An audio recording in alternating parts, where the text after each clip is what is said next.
Versículo 6 diz assim: porque um menino nos nasceu, um filho se nos deu, o governo está sobre os seus ombros, e o seu nome será Maravilhoso Conselheiro, Deus Forte, Pai da Eternidade, Príncipe da Paz. Ele estenderá o seu governo, e haverá paz sem fim sobre o trono de Davi e sobre o seu reino, para o estabelecer e para o firmar com juízo e com justiça, desde agora e para sempre. O zelo do Senhor dos Exércitos fará isto. Meus irmãos, os queridos, o que é o Natal? O que ele celebra?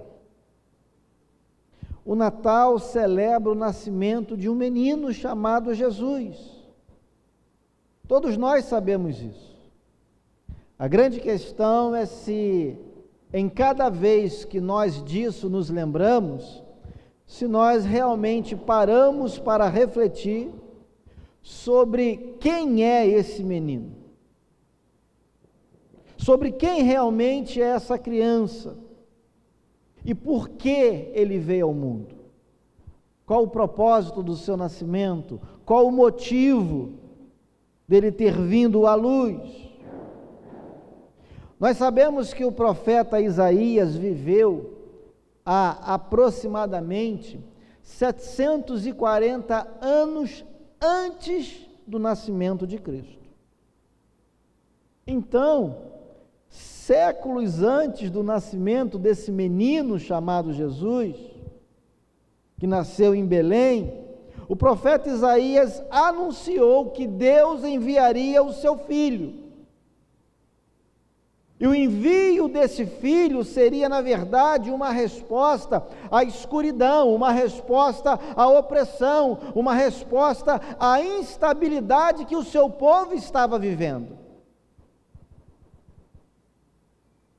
Isaías capítulo 9, amados, versículos 6 e 7, nos revela que o Natal não é apenas um evento histórico na nossa agenda. Não, Natal não é simplesmente isso.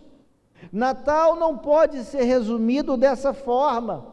Então, o que é o Natal? O que é o verdadeiro Natal? O Natal, amados, é a intervenção soberana de Deus na nossa história, na nossa vida, no curso do mundo.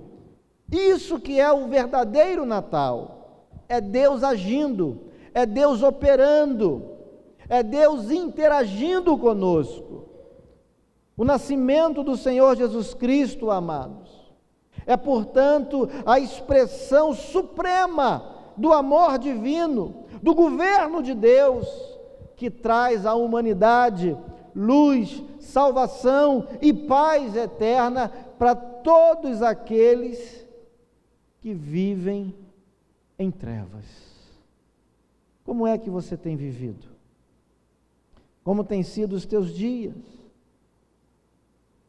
Quais são as suas experiências de vida? Quais são as suas expectativas nesse Natal? O que você aguarda que aconteça?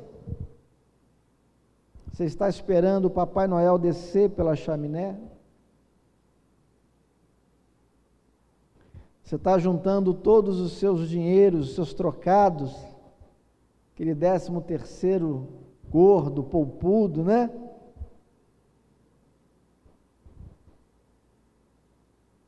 Para gastar tudo no comércio? É isso que é o Natal para você? O Natal se resume a isso? Eu quero então, amados, convidar vocês a examinar com bastante atenção a mensagem do profeta Isaías. É um texto profético. Nele, o profeta Isaías nos apresenta 3 verdades fundamentais sobre esse menino chamado Jesus. Esse menino que nasceu Isaías nos apresenta 3 verdades sobre ele e sobre o reino que ele veio estabelecer entre nós. Que verdades fundamentais são essas? Eu peço que você observe com muita atenção o que nós lemos no início do versículo 6. No início do versículo 6. Porque um menino nos nasceu, um filho se nos deu. Amados, a primeira verdade fundamental é que o Natal revela o dom gracioso de Deus. O Natal revela o dom gracioso de Deus. Como assim, pastor? Queridos, o Messias, ele é apresentado no texto do profeta Isaías como uma dádiva de Deus, como um dom do Senhor, não uma conquista do homem. Nós não conquistamos o coração de Deus para que Ele pudesse então nos dar alguma coisa, não foi assim. A iniciativa não foi sua nem minha, a iniciativa foi do próprio Deus. Foi Ele quem deu o seu Filho, foi Ele quem nos deu um presente, foi Ele quem nos ofereceu o que havia de melhor. A gente tem um hábito cultural, né? Não é nada demais isso, de trocar presentes, não é verdade? A gente dá presente, a gente recebe presente, mas se você parar para analisar, queridos, até mesmo esse hábito, se você parar para analisar, ele tem a ver com aquilo que Deus primeiramente fez em seu favor, em nosso favor. Deus nos deu um presente. O nascimento desse menino, na verdade, é uma dádiva, é um presente, é um dom gracioso de Deus. E veja mais, por que Isaías chama Jesus de menino? Por que o texto diz que um menino nos nasceu? Às vezes a gente precisa prestar atenção em determinadas palavras da Bíblia, porque elas têm muito a nos ensinar. A expressão menino aqui nesse contexto tem a ver, queridos, com a humanidade de Cristo. Cristo já vivia no céu, Cristo já vivia na eternidade, Cristo sempre foi divino, mas foi necessário Ele assumir a forma humana, foi necessário Ele assumir a forma de homem, de gente, de pessoa, para que Ele pudesse então morrer naquela cruz como um substituto seu e meu, em nosso lugar.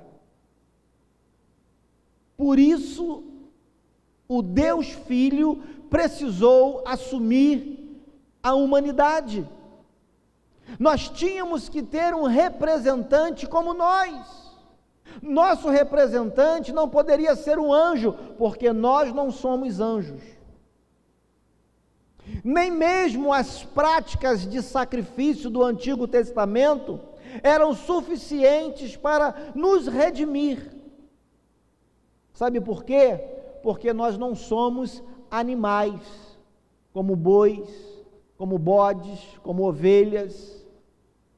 Nós não somos animais. Então, a matança, o sacrifício dos animais era apenas uma representação, era apenas uma tipologia do que aconteceria com Cristo Jesus no Novo Testamento.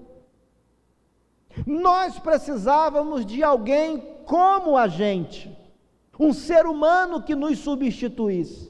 E é por isso que o Deus Filho precisou se esvaziar, sair do seu trono, sair da sua glória, nascer como um natural nasce, nascer como alguém como nós, para poder valer de sacrifício diante do Pai.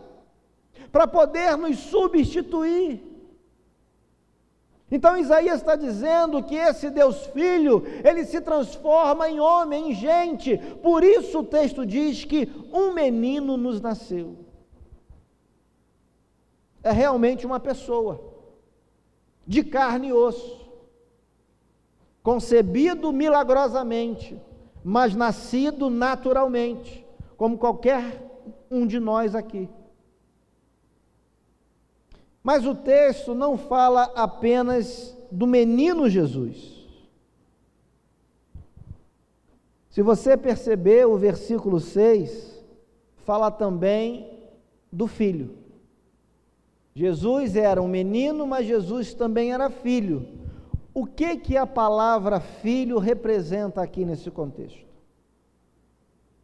A palavra filho, amados, representa, na verdade, a sua origem divina. Se você pegar a genealogia de Jesus Cristo descrita no primeiro capítulo do Evangelho de Mateus, você vai encontrar algo muito, muito curioso. Você vai ver que desde o primeiro versículo até o último da genealogia, sempre tem uma expressão mais ou menos assim: fulano que era filho de Beltrano, que gerou Ciclano, que gerou não sei quem, que gerou não sei quem, que gerou não sei quem, que gerou não sei quem. Mas quando chega na altura do menino Jesus, quando chega na altura do Senhor dos senhores, a Bíblia diz que ele não teve um pai humano. A Bíblia não diz que José gerou a Jesus. Sabe por quê? Porque, na verdade, José não era o pai. Diz que Jesus nasce de forma natural, por isso ele é um ser humano, ele é um menino, ele é uma criança, é um recém-nascido. Ele também é concebido milagrosamente, ele é filho de Deus Pai.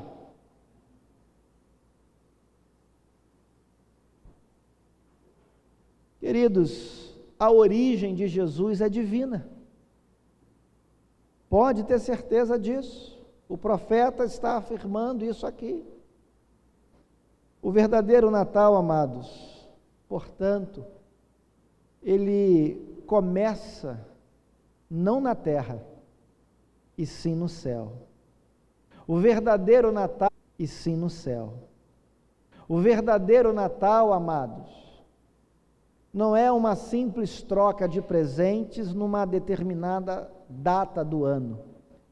O verdadeiro Natal, ele começa no coração generoso de Deus Pai, que oferece o seu próprio Filho a cada um de nós. E isso vai se refletir em João 3,16. Quando a gente vai lá no Novo Testamento, João 3,16 diz o quê? Porque Deus amou o mundo de tal maneira que deu o seu Filho, seu único Filho, seu Filho unigênito, para que todo o que nele crê não pereça, mas tenha o quê? Vida eterna. Esse é o nosso Natal.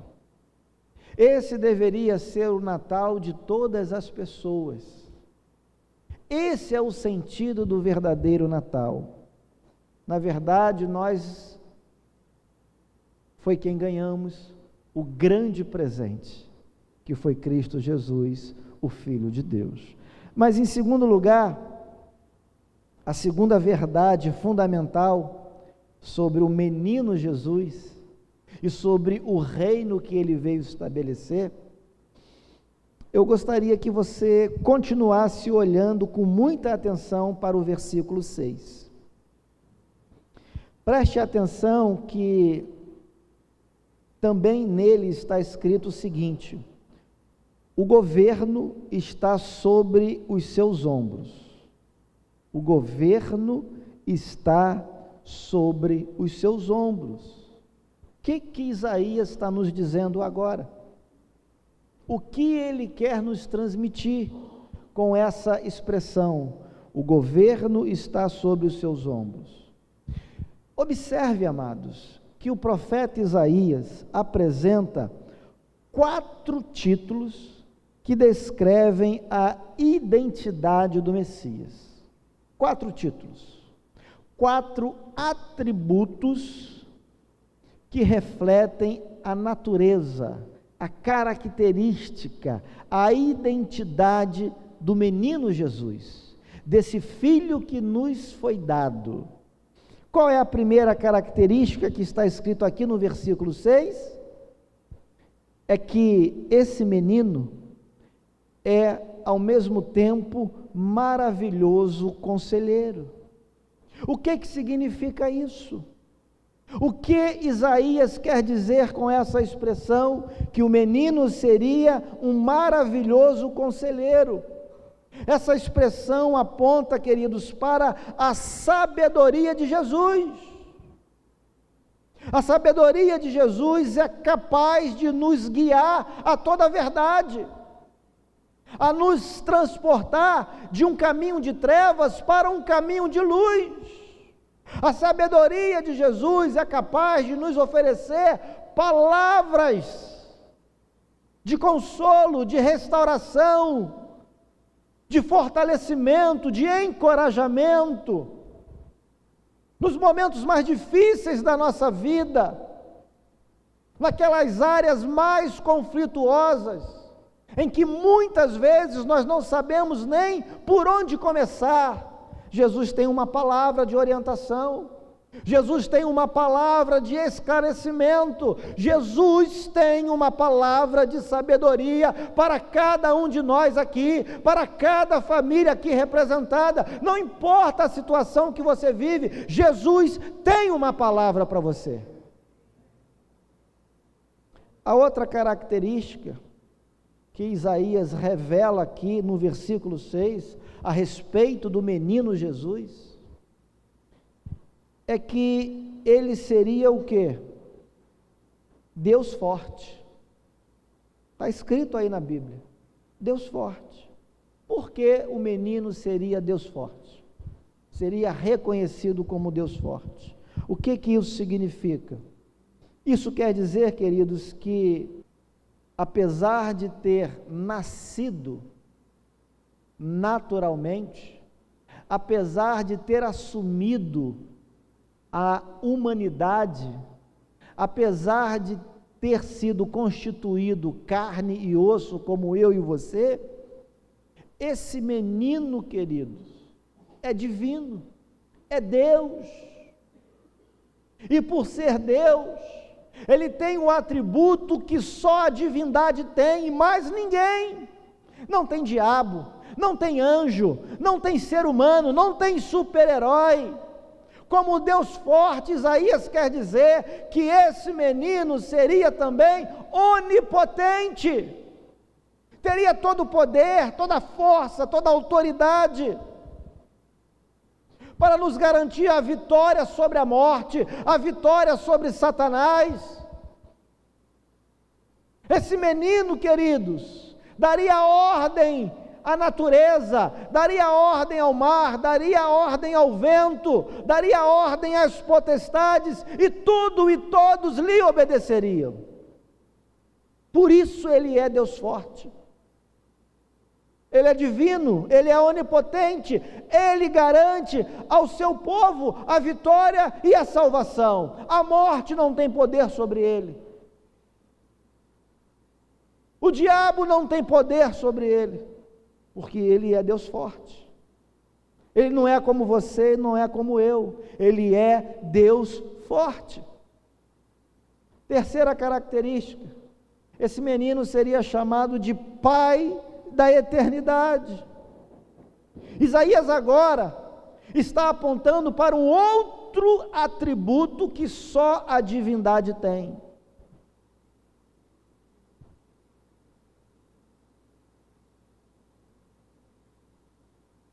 Isaías está dizendo, amados, que o Senhor é eterno, que esse menino, na verdade, embora tenha adquirido a natureza humana, ele já existia. antes do tempo, antes da criação do mundo, antes de Deus trazer à existência a luz, as estrelas, os astros, toda e qualquer criatura. Isaías está dizendo que ele já existia, que ele estava fora do nosso tempo. Ele é o dono do tempo, ele é o Senhor do tempo, ele está acima da nossa agenda, ele não tem nada a ver com a nossa cronologia. A Bíblia diz que um dia para o Senhor é como 1000 anos, e 1000 anos são para o Senhor como um dia. A gente às vezes não consegue entender isso, mas essa é a grande verdade a respeito de Cristo Jesus. Mas perceba que ele não é só eterno, ele é também Pai. Essa expressão, ela contempla não apenas a eternidade do menino Jesus, mas também a sua característica como alguém que é cuidador, alguém que afaga, alguém que consola, alguém que protege.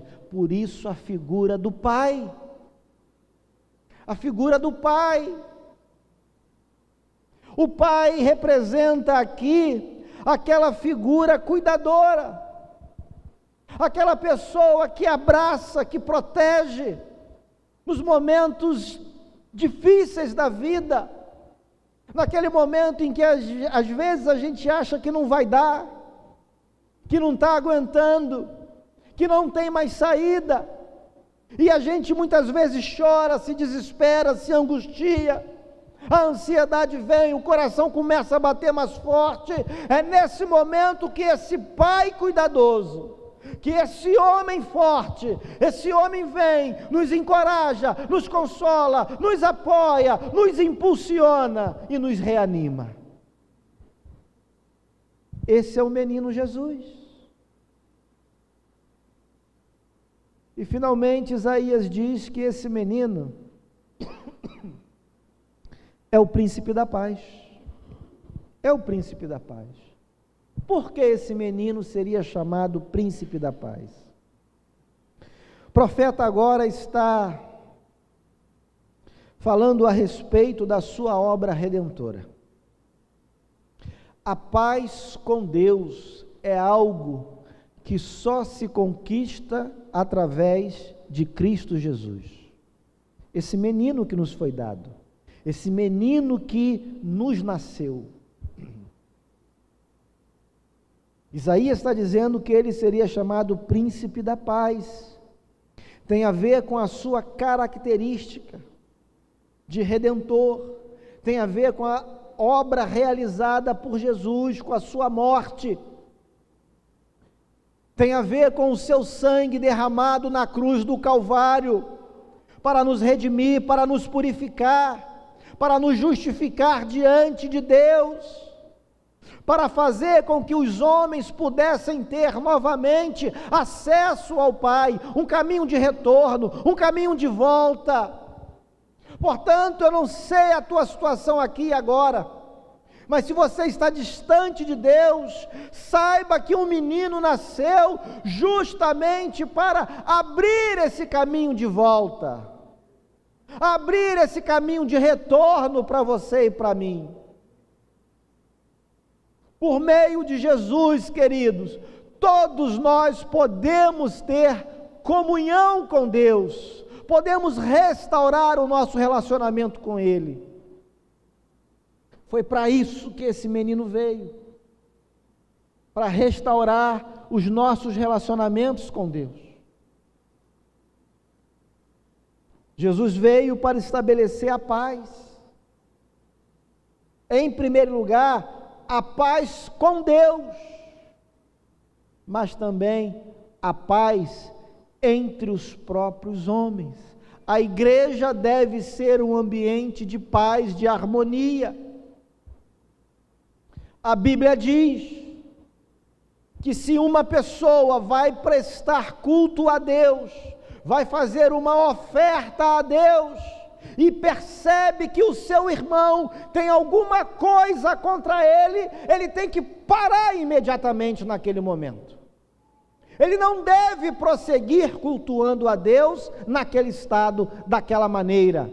Ele precisa parar, fazer o caminho de volta, ir à presença do seu irmão e ali se consertar com ele. E depois que isso for feito, a palavra de Deus diz, está lá em Mateus capítulo 5, que essa pessoa então volta e apresenta a sua oferta a Deus. Essa é a vontade do Senhor para a sua vida e para a minha vida.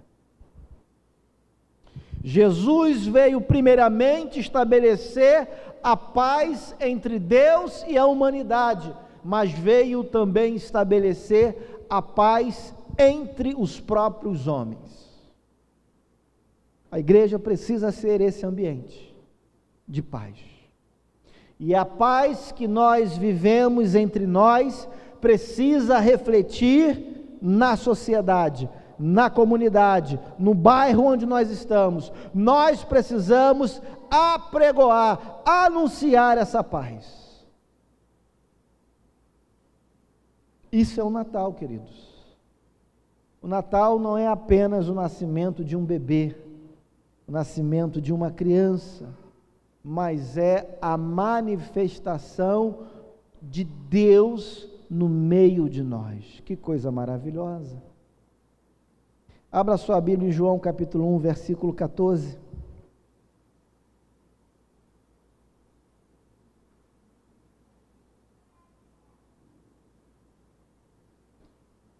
O evangelista, ele diz assim: e o Verbo se fez carne, e depois disso, habitou entre nós. Natal, queridos, é a manifestação de Deus no nosso meio. Deus veio habitar entre nós. Aquilo que parecia impossível, aquilo que na cultura grega era impossível, eles não concebiam a ideia de um Deus se relacionar com o ser humano, de um ser divino assumir a matéria, a forma humana, porque a matéria era ruim para eles, a matéria era algo mau, algo que não prestava. Então, na cultura grega, eles não admitiam essa possibilidade, e o Senhor veio contrariando todo o imaginário humano, e Ele se materializou, Ele encarnou, Ele assumiu forma humana, e habitou entre nós, se relacionou conosco, comeu com pecadores, restaurou vidas decadentes, trouxe dignidade às pessoas, tratou com compaixão os perdidos. Deus se manifestou no meio de nós, amados. E por fim, olha agora para o versículo 7. O que diz o versículo 7 do capítulo 9 do livro de Isaías? A Bíblia diz: Ele estenderá o seu governo e haverá paz sem fim sobre o trono de Davi e sobre o seu reino, para o estabelecer e para o firmar com juízo e com justiça, desde agora e para sempre. O zelo do Senhor dos Exércitos fará isto. Irmãos, anote aí, em terceiro lugar, terceira verdade fundamental: o Natal revela o reino que Cristo veio estabelecer. Vou repetir: o Natal revela o reino que Cristo veio estabelecer entre nós. Que reino é esse? Como é esse reino? Quais são as características desse reino?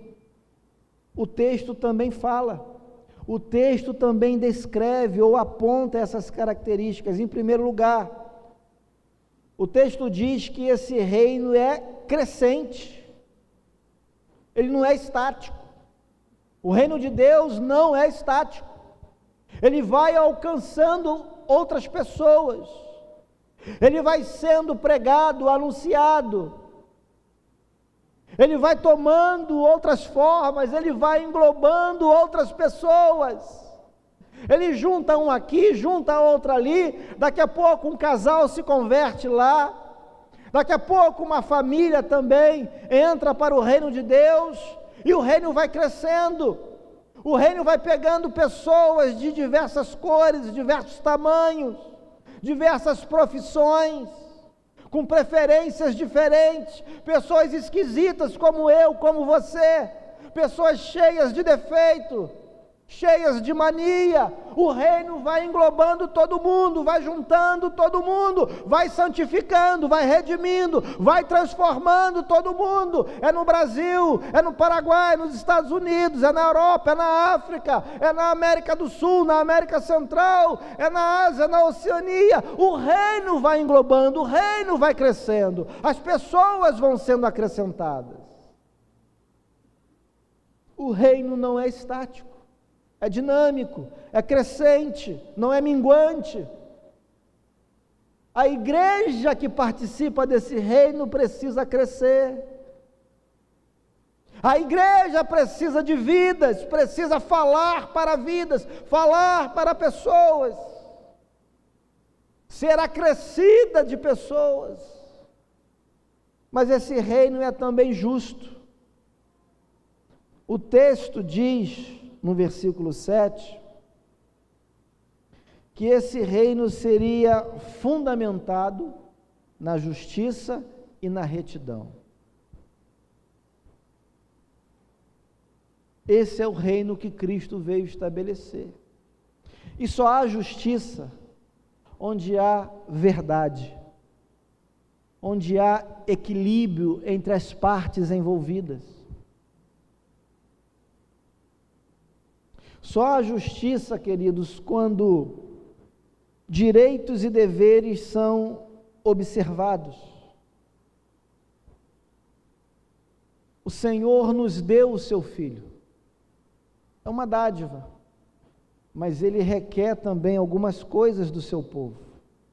Ele requer fé, Ele requer obediência, Ele requer fidelidade, Ele requer prioridade, Ele requer santidade, Ele requer comunhão com Ele.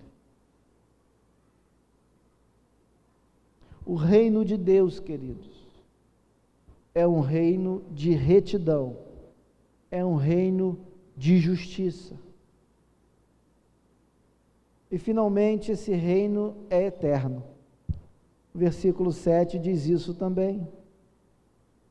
Ele estenderá o seu governo e haverá paz sem fim sobre o trono de Davi e sobre o seu reino, para o estabelecer e para o firmar com juízo e com justiça, desde agora e para sempre. O zelo do Senhor dos Exércitos fará isto. Sabe quem é que vai sustentar esse reino? É o próprio Senhor. O próprio Senhor dos Exércitos é quem vai sustentar esse reino. Esse reino não é uma mera instituição, esse reino não tem CNPJ, esse reino não tem presidente, não tem ministro, não tem juiz, não tem político, não tem vereador, não tem deputado, não tem presidente, não tem governador. Esse reino, querido, é sustentado pelo Senhor dos Senhores, pelo Rei dos Reis, pelo Senhor dos Exércitos. Esse reino não tem fim, porque quem sustenta esse reino não é nenhuma instituição, não é nenhuma pessoa humana, é a pessoa do Deus bendito, todo-poderoso, Criador dos céus e da terra. E como eu disse, amados, isso é confirmado no Novo Testamento. Lucas capítulo 1, abra sua Bíblia em Lucas capítulo 1, verso 33. É o momento em que o anjo vai anunciar o nascimento do menino. E o que é dito a respeito dele? Ele reinará só por um tempo. Ele reinará só por 10 anos. Não é isso que a tua Bíblia diz. Não é isso que a minha Bíblia registra. A palavra de Deus diz que ele reinará para sempre sobre a casa de Jacó, e o seu reinado não terá fim. É reino eterno, amados. O verdadeiro Natal, queridos, proclama que Deus não abandonou a humanidade, não deixou a humanidade à escuridão, mas promoveu ou providenciou um caminho de volta para Ele próprio.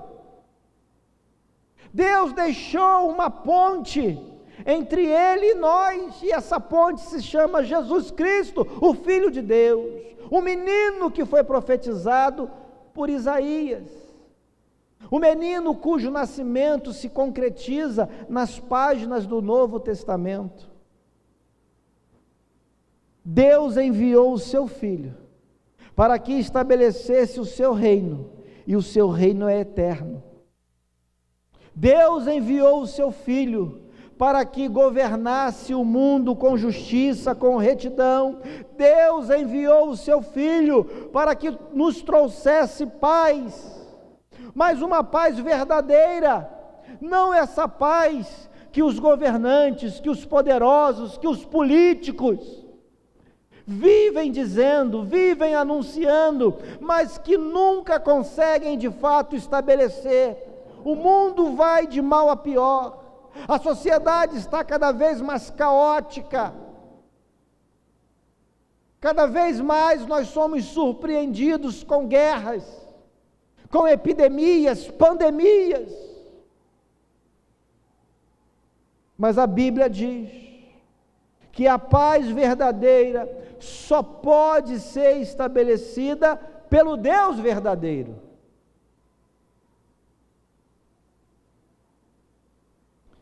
Deus enviou o seu Filho para que Ele nos trouxesse, além de tudo isso, salvação, redenção, perdão dos pecados.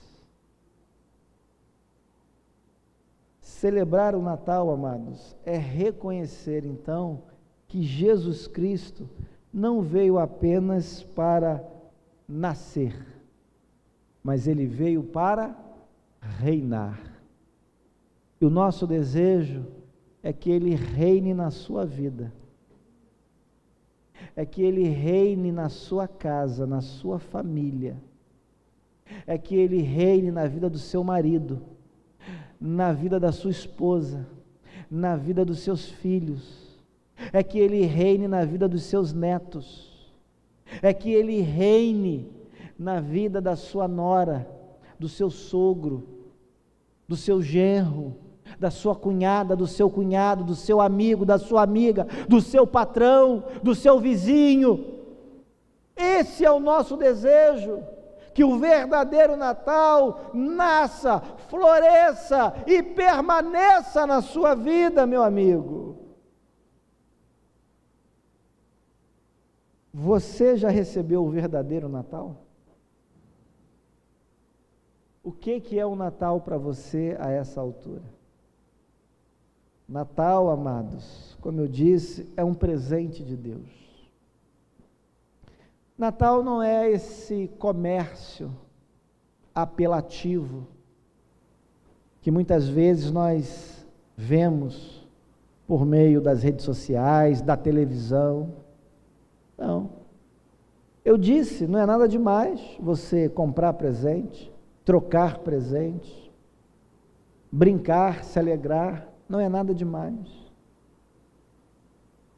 faz parte até da nossa cultura. Mas eu gostaria que você não saísse daqui hoje sem essa informação. Mais do que isso, eu gostaria que você saísse daqui com o verdadeiro Natal, sendo experienciado na sua própria vida. Meu desejo é que o menino Jesus nasça no seu coração, na sua vida, na sua família. Portanto, eu quero lhe fazer um pedido. Submeta a sua vida ao governo desse príncipe da paz. Eu quero lhe fazer um outro pedido. Viva como cidadão desse reino que Jesus veio estabelecer, desse reino que não terá fim, desse reino que é governado com justiça e com retidão. E finalmente eu quero dizer mais uma coisa para você. O Natal não muda apenas o calendário. O Natal muda o destino de quem recebe o Filho de Deus que nos foi dado. Se você quer ter a sua vida mudada, transformada, receba esse menino Jesus, receba o Filho de Deus na sua vida. Não saia daqui com o teu coração vazio. Não saia daqui com a tua alma vazia. Receba Jesus como um presente de Deus para você. Vamos orar?